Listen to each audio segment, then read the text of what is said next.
Mil. A ver, entonces, bienvenidos al Cuadro al Cubo, sesión 5 del Jardín de las Delicias de El Bosco. Entonces tenemos que empezar hablando sobre este cuadro, ¿no? Entonces ustedes en este momento están viendo esta diapositiva, es un cuadro complejo, ¿no? Es un cuadro más bien famoso, es famoso más por sus fracciones, pero antes de continuar, ¿no? Tenemos que entender algo sobre este cuadro, ¿no? Es decir, nosotros vamos a hablar sí sobre estos tres paneles, pero cuando nosotros tenemos que entender el cuadro, tenemos que entender que, tal como yo lo dije en nuestra tercera sesión hablando sobre la gran ola de Kanagawa, el tamaño en el arte sí importa. En otros aspectos de la vida, no, en absoluto, pero en el arte sí definitivamente importa. Importa y es importante que ustedes sepan además que nosotros estamos viendo un tríptico, pero no solamente es un tríptico hecho en madera, pintura al óleo sobre madera, eso tiene además unas condiciones especiales, porque el óleo es una pintura mucho más brillante que el temple, el óleo es una pintura mucho más brillante que la témpera, es mucho más brillante que el fresco, es mucho más brillante que cualquiera de las técnicas anteriores, y el óleo que se estaba estrenando en el mundo entero, en Europa sobre todo se estaba estrenando, brillaba sobre la madera y eso viene a añadir en términos de una lectura que ya ahorita les voy a presentar. Lo primero entonces ustedes tienen que saber que así se ve el Jardín de las Delicias cerrado, es decir, es este casi cuadrado. Lo que se da acá es una imagen de cómo se entendía la Tierra en ese momento, es decir, esto es la Tierra y es importante que ustedes vean esta imagen por varias razones. Lo primero es que esa inscripción en texto que tiene ahí es el tercer día del Génesis, cuando Dios crea la tierra y el cielo.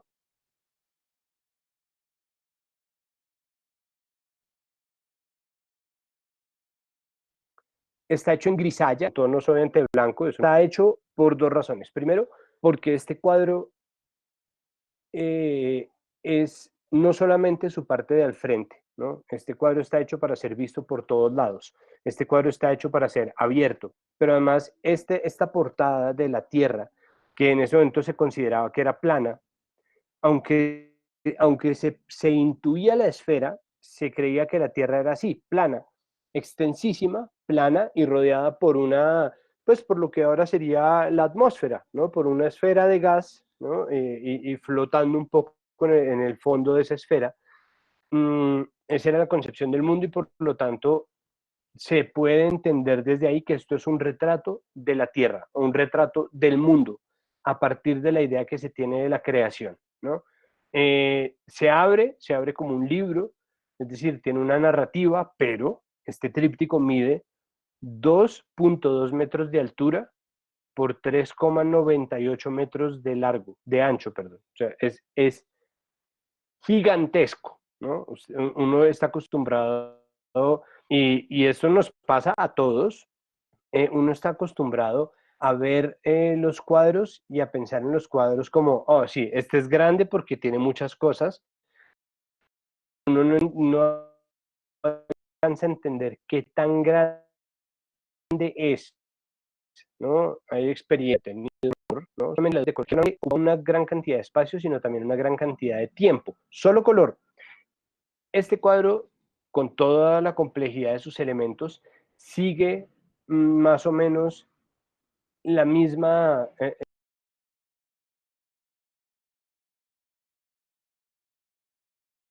esa misma regla. Come mucho espacio, pero además come mucho tiempo. Es muy grande, es más alto que la gran mayoría de los seres humanos.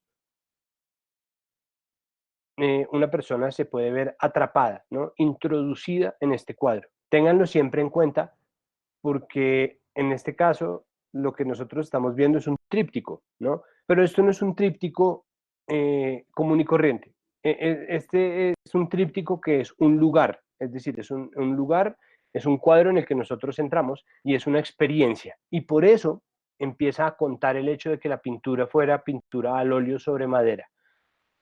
se trata de una obra en su momento, realmente tenemos de los animales y de los peces, de las fuentes de en este cuadro para esa lectura, ¿no? Y eso es algo que nosotros, puede que se nos haga obvio, ¿no? Y puede que yo estoy todo el tiempo rozando el gracias Farid, ¿no? Yo siempre estoy diciendo algo que puede ser una gran obviedad, pero que yo pienso que es importante que tengamos siempre en cuenta, y es que, y hecho así, es importante tener en cuenta todos los pormenores de su creación. Por eso los historiadores del arte muchos se van por una rama que es casi como la antropología forense, ¿no? Que está todo el tiempo buscando cuál es la trama del boceto de la primera pintura que se le puso al lienzo, porque entonces un poco uno puede ir descubriendo qué carajos estaba pensando el artista, en este caso que es tan, además, tan recóndito, qué carajos estaba pensando el Bosco. Pues es importante saber cómo funciona la experiencia, de manera que ustedes ven este cuadro tenía que poder uno entrar en él. Cuenta una leyenda, no, cuenta la realidad. Es verdad que Felipe II, uno de los reyes más ultracatólicos conservadores de la historia del Imperio Español, eh, y de cualquier imperio de la historia para el caso, se hizo muy aficionado a la pintura del Bosco e hizo llenar el Escorial, que es este palacio o monasterio del Escorial, lo hizo llenar de cuadros del Bosco. El tipo se puso a cazar todo cuanto podía hacer. En este momento en la Tierra, en el planeta, hay 25 cuadros confirmados, ¿no? Confirmado que fueron pintados por las manos de Hieronymus van Aken, de cuadros confirmados. Es muy poco, ¿no? De la Croix, que fue un tipo que pasó por muchas etapas distintas, perdón, Hokusai, que es un tipo que desde los 10 años hasta sus 94 años estuvo dibujando, pintando, grabando en madera, y que un tipo que es un pintor, uno de los pintores más famosos de la historia del arte, una de las figuras más estudiadas, más observadas y más memificadas de la historia del arte, como es el Bosco, tenga apenas 25 cuadros confirmados, obedece a circunstancias muy especiales, pero también lo convierte en una especie de misterio. Ah, bueno, y dicen que Felipe II, pero esto sí, esta es lo que es una leyenda, mandó poner frente a su lecho de muerte el Jardín de las Delicias, un poco para contemplar aquello que él entendía que le esperaba tras el paso final, ¿no? De la muerte. Eso no lo sabemos. No tenemos, la verdad, pruebas de eso, ni existe una documentación clara más allá del rumoreo, pero es un rumoreo tan poderoso que nos llegó hasta nuestros días. Entonces, es un tríptico fuera de lo común. ¿Por qué? Sigan la flecha. Es decir, ¿cómo funciona un tríptico comúnmente? Voy a devolverme algunas diapositivas, perdónenme. Entonces, un tríptico, ¿cómo funcionaría normalmente? Trípticos medievales, y este no es un tríptico medieval, mmm, ustedes pueden ver normalmente una crucifixión, ¿no? Y la crucifixión tiene a Jesucristo en la mitad del panel central como figura protagonista, y en los paneles de izquierda y derecha puede estar San Juan con María y en el otro María Magdalena, o el centurión romano, o el soldado romano, y está eh, el, no sé, o los dos ladrones de la historia de la crucifixión, o está, es decir, los paneles de la izquierda y la derecha se subordinan al panel central. Así funciona normalmente un tríptico. Mientras que este tríptico puede ser una línea desde la izquierda a la derecha, es decir, se lee como nosotros leemos un libro, se lee como nosotros leemos el espacio en general, de izquierda a derecha, como occidentales, por supuesto. Y esto pues fue hecho en los Países Bajos, y eso hace que tenga lectura occidental, pero digo, tiene un comienzo y un final, mientras que el tríptico estaba hecho para generar cuadros que eran objetos, que podían ser guardados en una sacristía, que podían ser resguardados del polvo y del frío, que podían permanecer en iglesias, que tenían una dentro y una afuera, que tenían puertas en las cuales también ha pintado algo, pero que se entendían como dos cuadros subalternos a una imagen principal. Eh, ¿Qué infiere eso o qué quiere decir eso? Que estamos viendo una visión global o que estamos atendiendo a un gigantesco editorial sobre el mundo, una visión moral, una visión estética, una visión histórica, historiográfica, por parte de la mente de Hieronymus Bosch o de Hieronymus van Aken, el Bosco, ¿no? ¿Cómo sabemos eso?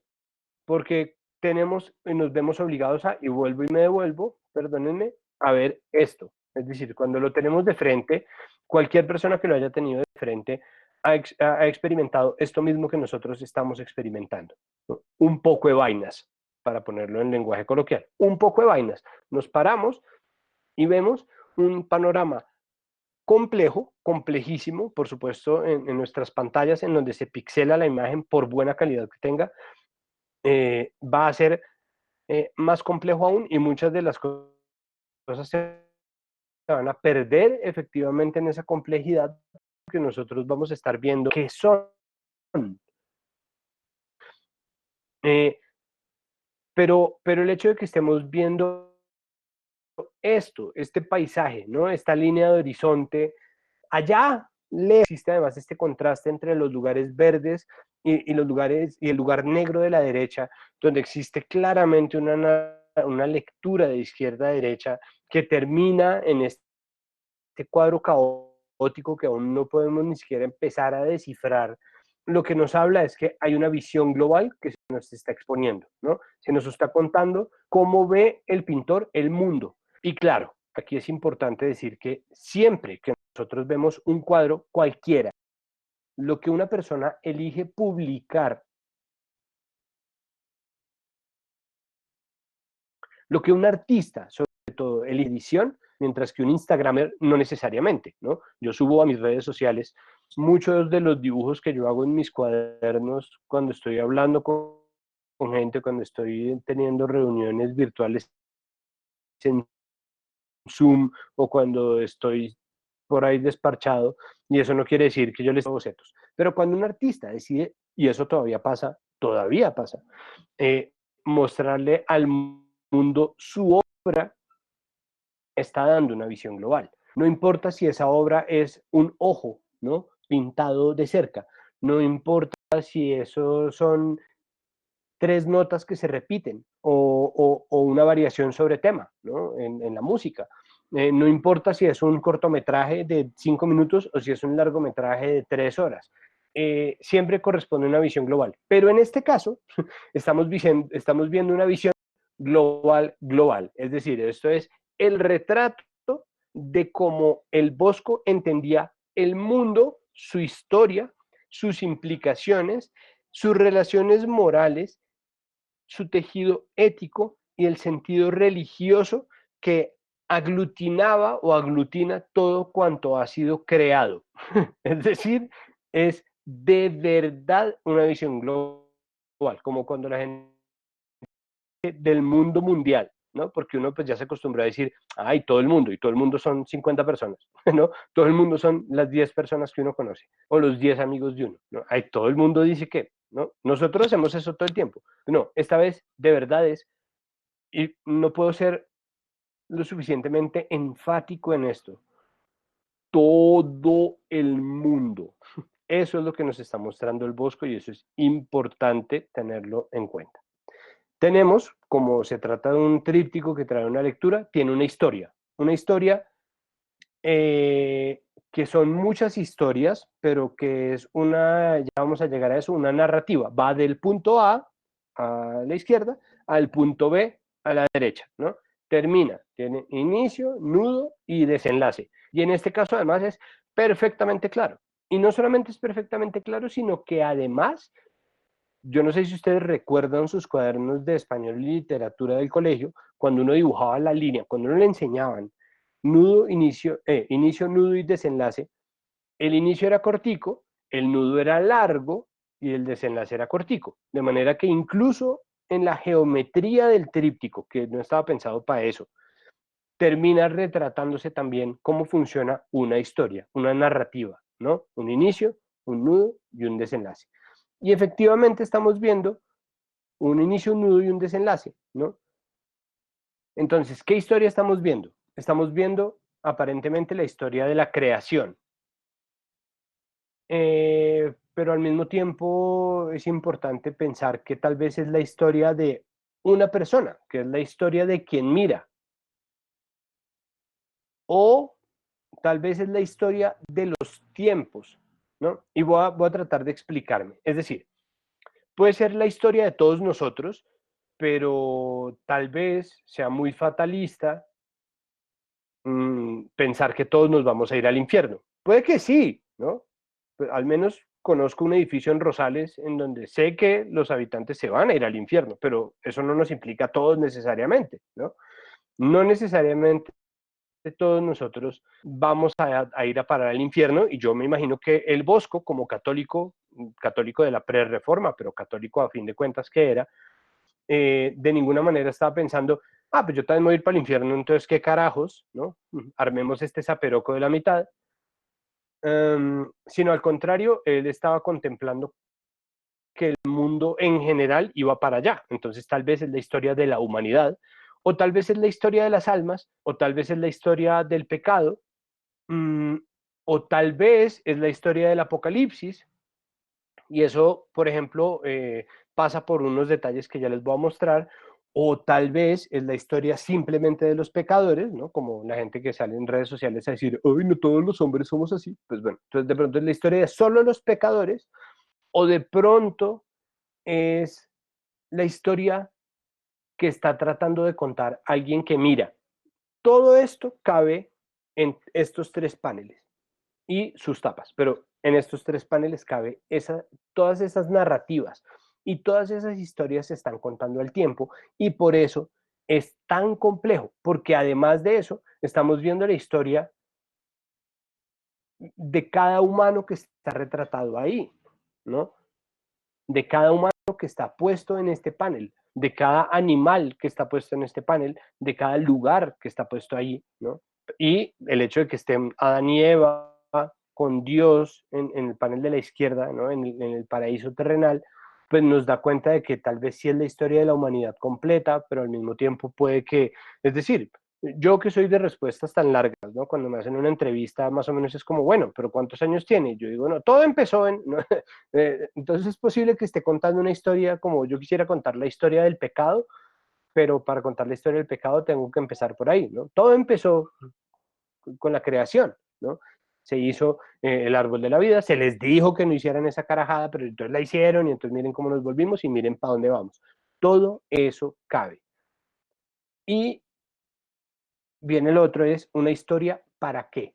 Y esto es importante preguntárselo siempre que ustedes tengan una obra de arte al frente, porque las obras de arte son y no son narrativas, sobre todo las obras de arte convencional o clásicas.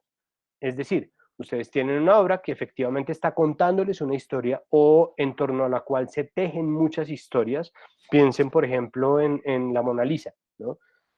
Ustedes están viendo la cara de una mujer, pero el solo misterio que se desprende de la sonrisa, de la figura, del fondo difuminado, de la posibilidad de que sea Leonardo en versión de mujer, o que sea una amante de Leonardo, y los solos chismes que rodean la obra ya traen consigo una historia, pero además hace parte de la historia de lo que nosotros entendemos por belleza. Entonces las historias nos rodean y construyen lo que nosotros tenemos por realidad. Entonces vale la pena preguntarse una historia para qué, porque esto que yo les estoy diciendo hace parte de la lectura global del arte, no de la historia de cada cuadro, ¿no? No puede ser la explicación de cada cuadro, como Juanito, ¿por qué pintaste esta casa con el humito saliendo en espiral de la chimenea, este lago y estas montañas? Es como, porque ¿no? Cada cuadro esconde y revela una narrativa sobre lo global y el mundo, el axis mundi y nuestra relación con el cielo y con Dios. Pues no, obviamente nadie va a salir a decir eso.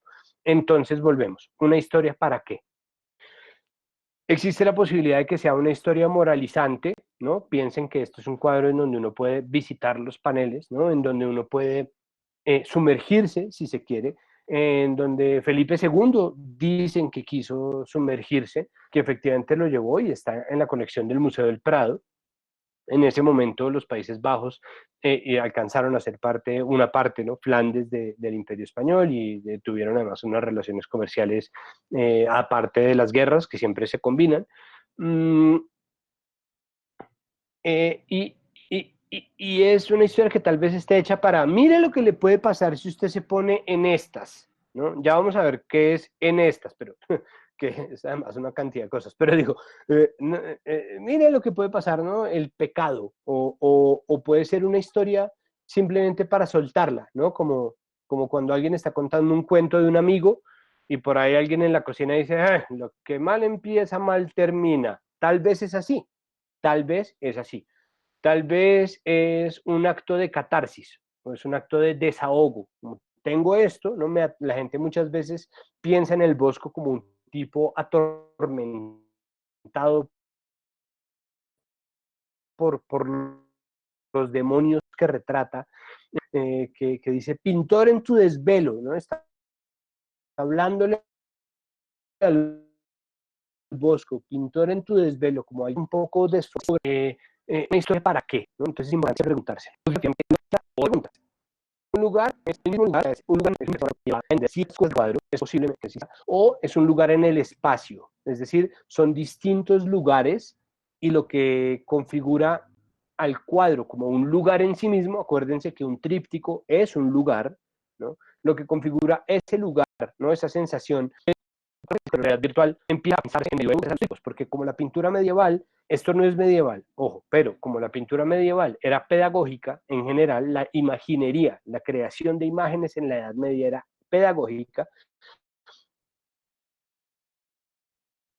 pues tenía que crecer como experiencia, tenía que mejorarse como experiencia. Entonces, eso a nosotros, que somos unos cínicos del mundo digital, que podemos ver realidad virtual, no a menudo, pero sí, digamos, en nuestros celulares, ¿no? Nos los ponemos y vemos realidad virtual.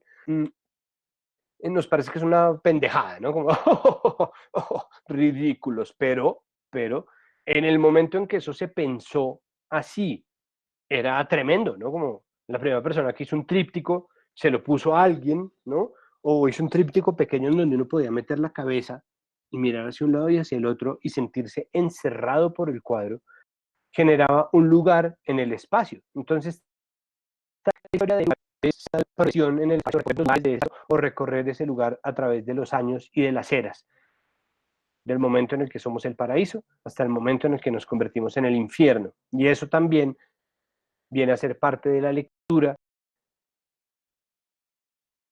de la memificación del jardín, varias cosas. Entonces, hay muchas visiones. Yo particularmente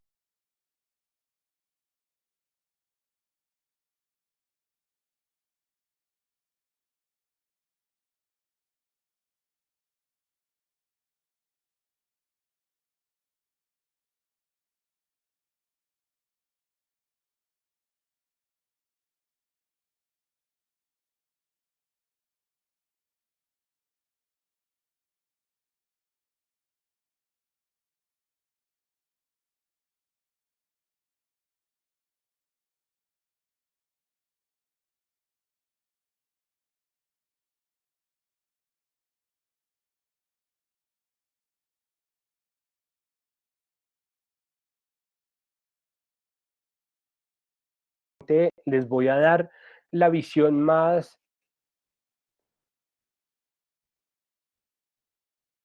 la visión menos conspirativa de la pintura.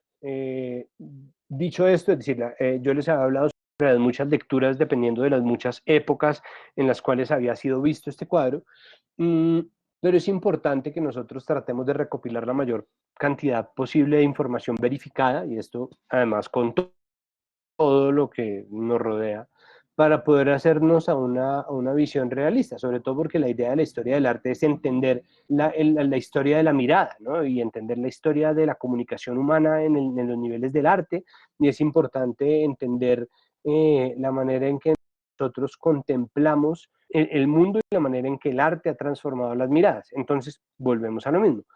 Esta es una lección de qué. Entonces, dentro de la lectura más descarnada que existe, se dice que esta, lo que es